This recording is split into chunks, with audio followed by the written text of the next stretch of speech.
Hello साथियों, नमस्कार। स्वागत है आप सभी का। कैसे हैं आप सब? उम्मीद करते हैं आप सभी बहुत अच्छे होंगे। तो दोस्तों, आज के इस वीडियो में हम सब बातचीत करेंगे भारत के राष्ट्रीय उद्यान और पक्षी विहार के भाग 3 के बारे में। इससे पहले हम लोग भाग 1 और भाग 2 कर चुके हैं, जिसमें आपकी प्रतिक्रियाएं अच्छी खासी मुझे देखने को मिली हैं। तो आज भाग 3 आपके समझ करेंगे। इस तरीके से हमारे जो है 105 सवाल कंप्लीट हो जाएंगे। किससे? भारत के राष्ट्रीय उद्यान और पक्षी विहार से। ठीक है। इससे पहले के जो 2 पार्ट है उनका लिंक नीचे वीडियो के डिस्क्रिप्शन में है। अगर आपने नहीं देखा है तो उनको जरूर देख लेना और वो 70 सवाल भी आपको कंप्लीट कर लेने हैं। आइए, पहला सवाल आपके स्क्रीन पे है, नंदन कानन वन्यजीव अभ्यारण्य आप कहां पर देखते हो? तो ये जो आपका नंदन कानन वन्यजीव अभ्यारण्य है, ये आप उड़ीसा में देखते हैं। कहां पे देखते हैं? ये आप उड़ीसा में देखते हैं। बहुत ज्यादा इंपॉर्टेंट है और आपको याद भी रखना है। अगला सवाल है आपके समक्ष, ये सत्यमंगलम टाइगर रिजर्व किस राज्य में देखते हैं आप? तो ये आपका सत्यमंगलम टाइगर रिजर्व जो है, ये आपको तमिलनाडु में दिखाई पड़ेगा। कहां पे? ये आपको तमिलनाडु में दिखाई पड़ेगा और ये भी आपके लिए बहुत ज्यादा इंपॉर्टेंट है। अगले सवाल की बातचीत कर लिया जाए तो पीलीभीत टाइगर रिजर्व जो है वो आपको किस राज्य में दिखाई पड़ेगा?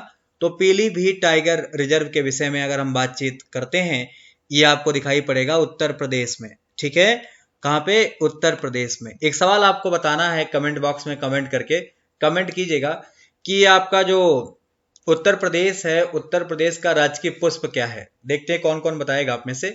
उत्तर प्रदेश का राजकीय पुष्प क्या है, ये आपको कमेंट करके मुझे बताना है। ठीक है। चलिए आगे बढ़ते हैं। राजाजी राष्ट्रीय उद्यान आप किस राज्य में देखते हैं? तो आपका जो राजाजी राष्ट्रीय उद्यान है, इसे आप उत्तराखंड में देखते हैं। कहां पे? उत्तराखंड में देखते हैं। ये आपके लिए बहुत ज्यादा इंपॉर्टेंट है, आपकी परीक्षा के लिए भी। ये हाथियों के लिए फेमस है। चलिए अगला सवाल है, जल्दापारा राष्ट्रीय उद्यान किस राज्य में देखते हैं? तो आपका जो जल्दापारा राष्ट्रीय उद्यान है, उसे आप पश्चिम बंगाल में देखते हैं। कहां पे देखते हैं? ये आप पश्चिम बंगाल में देखते हैं, वेस्ट बंगाल में देखते हैं। ये आपके लिए बहुत ज्यादा इंपॉर्टेंट है। ठीक है भाई। चलिए आगे बढ़ा जाए। अगला सवाल है, किश्तवाड़ राष्ट्रीय उद्यान आप कहां पर देखते हो? किश्तवाड़ राष्ट्रीय उद्यान के विषय में अगर बात करेंगे तो ये आप जम्मू कश्मीर में देखते हैं। कहां पे? जम्मू कश्मीर में। चलिए आगे बढ़ते हैं। उससे पहले आपको बताना ये है कि आप ये नागनागिन झील कहां पे देखते हो। ये कमेंट बॉक्स में आपको बताना है कि आप नागनागिन झील कहां पर देखते हो। सभी लोग ट्राई करिएगा, है ना। चलिए आगे बढ़ते हैं। तो पापी कोडा राष्ट्रीय उद्यान आप कहां पर देखते हैं? पापी कोंडा राष्ट्रीय उद्यान कहां पर देखते हो आप? तो ये आप आंध्र प्रदेश में देखते हो। कहां पे? आंध्र प्रदेश में देखते हो। ये आपके लिए बहुत ज्यादा इंपॉर्टेंट भी है और याद भी करेंगे, है ना। अच्छा, एक सवाल आपको बताना है, भाषा के आधार पे अलग होने वाला पहला राज्य कौन सा था? तो भाषा के आधार पे अलग होने वाला जो पहला राज्य था वो आपका आंध्र प्रदेश था। ये आपको ध्यान में रखना है। चलिए आगे बढ़ा जाए। तो अगला सवाल आपके समक्ष ये है कि डिब्रू सैखोवा राष्ट्रीय उद्यान किस राज्य में देखते हैं आप? तो डिब्रू सैखोवा राष्ट्रीय उद्यान की बात करें, ये आप असम में देखते हैं। कहां पे देखते हैं? इसे आप असम में देखते हैं। ये आपके लिए बहुत ज्यादा महत्वपूर्ण भी है। ठीक है। चलिए, तो कांगेर घाटी राष्ट्रीय उद्यान जो है वो आप कहां पर देखते हो? कांगेर घाटी राष्ट्रीय उद्यान के विषय में बात किया जाए, इसे आप छत्तीसगढ़ में देखते हो। कहां पे? छत्तीसगढ़ में। एक सवाल आपको बताना है कि ये जो आपका छत्तीसगढ़ है वो किससे अलग होकर बना है? ये जो आपका छत्तीसगढ़ है, ये किससे अलग होकर बना है? तो ध्यान रखिएगा, ये आपका मध्य प्रदेश से अलग होकर बना है। ठीक है। चलिए आगे बढ़ा जाए। तो काजीरंगा राष्ट्रीय उद्यान किस राज्य में पड़ेगा? ये जो आपका काजीरंगा राष्ट्रीय उद्यान है, ये आपको असम में दिखाई पड़ेगा। असम बहुत ज्यादा इंपॉर्टेंट है, आपको ध्यान में रखना है। और ये काजीरंगा राष्ट्रीय उद्यान प्रसिद्ध किसके लिए है, आप चाहें तो कमेंट कर सकते हैं। काजीरंगा राष्ट्रीय उद्यान के विषय में बात करेंगे तो ये आपका एक सींग वाले गैंडे के लिए फेमस है, आप जानते होंगे। अगला सवाल है, केवलादेव घाना राष्ट्रीय उद्यान आप कहां पर देखते हो? तो आपका केवलादेव घाना राष्ट्रीय उद्यान जो है उसे आप राजस्थान में देखते हैं। कहां पे? इसे आप राजस्थान में देखते हैं, जो आपके लिए बहुत ज्यादा इंपॉर्टेंट भी है। सतपुड़ा राष्ट्रीय उद्यान आप किस राज्य में देखोगे? सतपुड़ा राष्ट्रीय उद्यान के विषय में अगर हम बात करेंगे तो इसे आप मध्य प्रदेश में देखोगे। कहां पे? मध्य प्रदेश में देखोगे। ये आपके लिए बहुत ज्यादा इंपॉर्टेंट है और इसे भी आप ध्यान में रखें। चलिए आगे बढ़ा जाए। तो ताडोबा अंधेरी राष्ट्रीय उद्यान आप किस राज्य में देखते हैं? ताडोबा अंधेरी राष्ट्रीय उद्यान के विषय में अगर हम बात करते हैं तो इसे हम लोग महाराष्ट्र में देखते हैं। कहाँ पे? महाराष्ट्र में देखते हैं। और ये भी आपके लिए जो है बहुत ज्यादा इंपॉर्टेंट है, आप इसे याद रखें। अगला आइए, नीरा घाटी राष्ट्रीय उद्यान आप किस राज्य में देखते हैं? तो आपका जो नीरा घाटी राष्ट्रीय उद्यान है ये आप पश्चिम बंगाल में देखते हैं। कहाँ पे? पश्चिम बंगाल में देखते हैं। एक सवाल आपको कमेंट बॉक्स में बताना है कि पश्चिम बंगाल का वर्तमान सीएम कौन है? पश्चिम बंगाल का वर्तमान सीएम कौन है, ये आपको प्रयास करना है। चलिए हम आगे बढ़ते हैं। सलीम अली पक्षी अभ्यारण्य जो है वो आप कहाँ पर देखते हो? सलीम अली पक्षी अभ्यारण्य जो है वो आप कहाँ पर देखते हो? तो इसे आप गोवा में देखते हो। कहाँ पे? गोवा में। अच्छा, एक सवाल आपको और कमेंट करना है कि क्षेत्रफल के आधार पर भारत का सबसे छोटा राज्य कौन सा माना जाता है? क्षेत्रफल के आधार पे भारत का सबसे छोटा राज्य जो है वो गोवा माना जाता है। कौन सा? गोवा। चलिए आगे बढ़ते हैं। तो नल सरोवर राष्ट्रीय उद्यान आप किस राज्य में देखते हैं? तो ये आपका जो नल सरोवर राष्ट्रीय उद्यान है इसे आप गुजरात में देखते हैं। कहाँ पे? इसे आप गुजरात में देखते हैं, जो आपके लिए बहुत ज्यादा इंपॉर्टेंट है और आप इसे याद भी रखेंगे। चलिए आगे बढ़ा जाए। तो पाखाल वन्य जीव अभ्यारण्य जो है वो आपको कहाँ दिखाई पड़ेगा?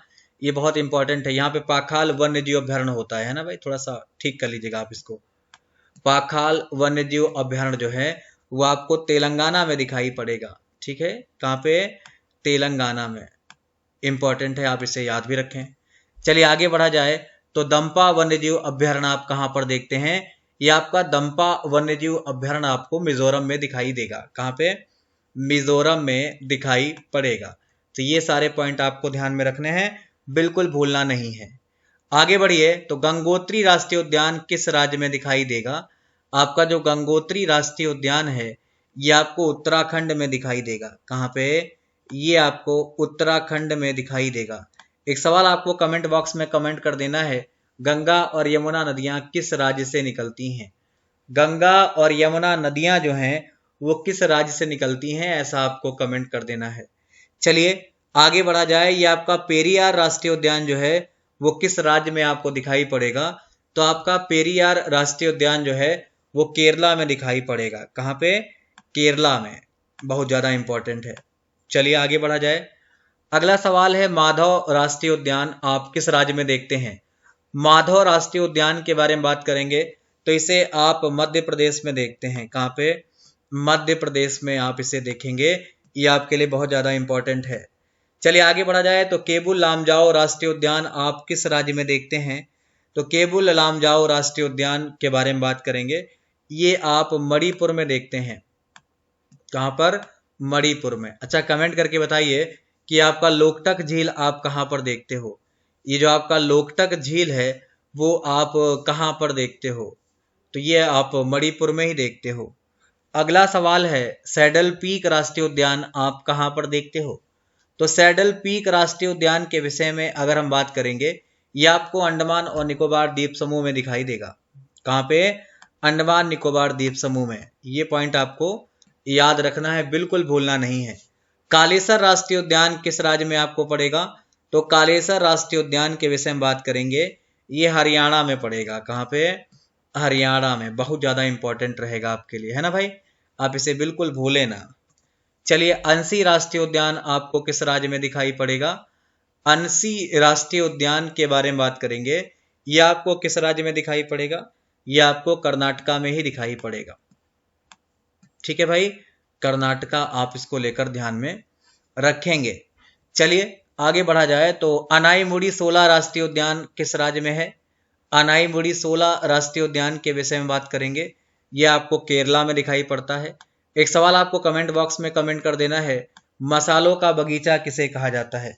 मसालों का बगीचा आप किसे कहते हो, यह आपको कमेंट करके बताना है। ठीक है, चलिए आगे बढ़ा जाए। तो जीवाश्म राष्ट्रीय उद्यान किस राज्य में दिखाई देगा? आपका जो जीवाश्म राष्ट्रीय उद्यान है उसे आप मध्य प्रदेश में देखते हो। कहाँ पे? मध्य प्रदेश में देखते हो। आगे बढ़ेंगे। तो पखुई वन्यजीव अभ्यारण्य आप किस राज्य में देखते हैं? पखुई वन्यजीव अभ्यारण्य के बारे में बात करेंगे। इसे आप अरुणाचल प्रदेश में देखते हैं। कहाँ पे? अरुणाचल प्रदेश में देखते हैं। ये बहुत ज़्यादा जरूरी है आपके लिए। अगला सवाल है नोंगथाई लेम अभ्यारण्य आपको किस राज्य में दिखाई पड़ेगा? नोंगथाई लेम अभ्यारण्य के बारे में बात करेंगे। ये आपको मेघालय में दिखाई पड़ेगा। कहाँ पे? मेघालय में दिखाई पड़ेगा। ये पॉइंट आपके लिए जरूरी हैं, आप इन्हें याद भी रखें। चलिए आगे बढ़ा जाए तो वन विहार राष्ट्रीय उद्यान किस राज्य में स्थित है? वन विहार राष्ट्रीय उद्यान आपको कहाँ दिखाई पड़ेगा? तो ये आपको मध्य प्रदेश में दिखाई पड़ेगा। आपको ये भी ध्यान में रखना है। एक सवाल कमेंट बॉक्स में आपको और कर देना है कि किस राज्य में मैक्सिमम राष्ट्रीय उद्यान है। उस राज्य का नाम बताना है जहां पर आपको सबसे ज्यादा राष्ट्रीय उद्यान दिखाई पड़ते हैं। चलिए अगला सवाल है इटांकी राष्ट्रीय उद्यान आपको किस राज्य में दिखाई पड़ेगा? तो आपको जो इटांकी राष्ट्रीय उद्यान है ये नागालैंड में दिखाई पड़ेगा। कहाँ पे? नागालैंड में। आप इसे जरूर ध्यान में रखिएगा, ये बहुत ज्यादा जरूरी है आपके लिए। अगला सवाल है सिमलीपाल राष्ट्रीय उद्यान कहाँ पर पड़ेगा? तो आपका सिमलीपाल राष्ट्रीय उद्यान जो है वो उड़ीसा की कहानी है। कहाँ की? उड़ीसा की। आपको ध्यान में रखना है, बिल्कुल भूलना नहीं है, बहुत ज्यादा जरूरी है आपके लिए। अगला सवाल है दाचीगाम राष्ट्रीय उद्यान आपको कहां पर दिखाई पड़ेगा? आपका जो दाचीगाम राष्ट्रीय उद्यान है ये आपको जम्मू कश्मीर में दिखाई पड़ेगा। कहां पे? जम्मू कश्मीर में दिखाई पड़ेगा। ये बहुत ज्यादा इंपॉर्टेंट है आपके लिए। चलिए आगे बढ़ते हैं। नंदा देवी नेशनल पार्क आपको कहां पर दिखाई देगा? तो आपका जो नंदा देवी नेशनल पार्क है ये आपको उत्तराखंड में दिखाई देगा। कहाँ पे? उत्तराखंड में दिखाई देगा। एक सवाल आपको कमेंट बॉक्स में कमेंट करना है, नंदा देवी पर्वत की ऊंचाई कितनी है? नंदा देवी पर्वतमाला की बात अगर करेंगे तो इसकी ऊंचाई कितनी है, ये आपको क्या करना है? ये आपको कमेंट बॉक्स में आंसर देना है, जिससे हमें मालूम चल पाए आपको कितना आता है। चलिए आगे बढ़ेंगे तो केशु ब्रह्मानंद रेड्डी राष्ट्रीय उद्यान आप कहां पर देखते हो? तो आपका केशु ब्रह्मानंद रेड्डी राष्ट्रीय उद्यान जो है उसे आप तेलंगाना में देखते हैं। कहाँ पे? तेलंगाना में देखते हैं। तो इस तरीके से हमने अपने तीनों पार्ट यहाँ पे कंप्लीट कर लिए हैं। 35 + 35 और इसके बाद भी 35, यानी कि 105 सवाल जो थे वो हमने क्या किए हैं? कंप्लीट कर लिए हैं। किससे? राष्ट्रीय उद्यान और पक्षी विहार को लेकर। अगर आपने इसके पहले के 2 पार्ट नहीं देखे हैं, यानी भाग 1 और भाग 2, तो वो आप नीचे वीडियो के डिस्क्रिप्शन में दिए गए लिंक से तुरंत देख सकते हैं।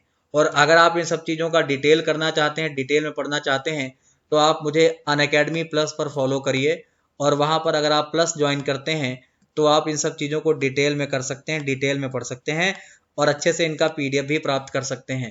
आपको प्लस के लिए मेरा कोड यूज़ करना है दीपक सिंह YT10 और प्लस ज्वाइन कर जाना है। अगर आप फ्री क्लास करना चाहते हैं अनअकैडमी पे तो आपको 8 PM हमारी फ्री क्लास मिलती है। कितने बजे? 8 PM रेगुलर हमारी फ्री क्लास मिलती है, जहां पर आपको कोई पैसा नहीं देना है और वहां पर भी आपको अनलॉक कोड यूज करना होगा दीपक सिंह YT10 और आप इसे ज्वाइन कर सकते हैं। क्लियर है? चलिए तो फिलहाल ये बैच है हमारा जिसमें हम आपको डिटेल में पढ़ा रहे हैं इस समय, तो चाहें तो आप इसको ज्वाइन कर सकते हैं वरना नया वाला भी ज्वाइन कर सकते हैं।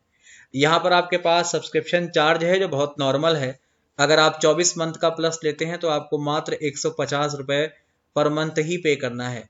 अगर आप 12 मंथ का प्लस लेते हैं तो आपको 250 रुपये पर मंथ पे करना है। तो आप जितना बड़ा लेंगे उतना ज़्यादा आपका फ़ायदा है, उतना कम आपको चार्ज देना पड़ेगा। तो फिलहाल आज के टॉपिक में हमने पूरा का पूरा भारत के राष्ट्रीय उद्यान और पक्षी विहार कवर किए हैं जो आपके एग्जाम में बार बार आते हैं। आप इन्हें रट लें, अच्छे से याद कर लें और अपने दिमाग में सेट कर लें। हम जल्द मुलाकात करेंगे कोई नया टॉपिक लेकर, बहुत जल्द। धन्यवाद, नमस्कार, बाय बाय।